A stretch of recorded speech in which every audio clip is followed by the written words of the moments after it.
दिग्रस तालुक्यात अपघात, खासदार संजय देशमुख जखमी. दिग्रस तालुक्यातील साखराजवळ दिनांक 26 फेब्रुवारी 2026 रोजी सायंकाळी सुमारे 7 वाजताच्या सुमारास उद्धव बाळासाहेब ठाकरे गटाचे खासदार संजय देशमुख यांच्या चारचाकी वाहनाला मागून येणाऱ्या टिप्परने जोरदार धडक दिल्याची घटना घडली. मिळालेल्या माहितीनुसार साखरा परिसरातून प्रवास करत असताना भरधाव टिप्परने त्यांच्या MH29 BV 0333 क्रमांकाच्या इनोव्हा वाहनाला पाठीमागून धडक दिली. धडकेची तीव्रता मोठी असल्याने वाहनाचे मोठे नुकसान झाले. या अपघातात खासदार देशमुख यांच्या मानेला झटका बसला.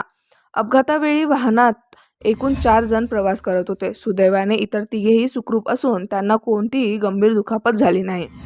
अपघातानंतर खासदार देशमुख यांना तात्काळ दिग्रस येथील मात्रे हॉस्पिटलमध्ये उपचारासाठी दाखल करण्यात आले.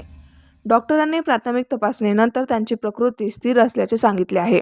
दरम्यान साखरा परिसरात सध्या रेल्वेचे काम सुरू असून संबंधित टिप्पर त्याच कामासाठी वापरला जात असल्याची माहिती मिळाली आहे.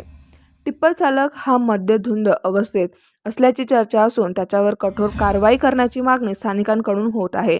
घटनेची माहिती मिळताच स्थानिक कार्यकर्ते व नागरिकांनी रुग्णालयात गर्दी केली. अपघाताबाबत संबंधित यंत्रणेकडून पुढील तपास सुरू आहे.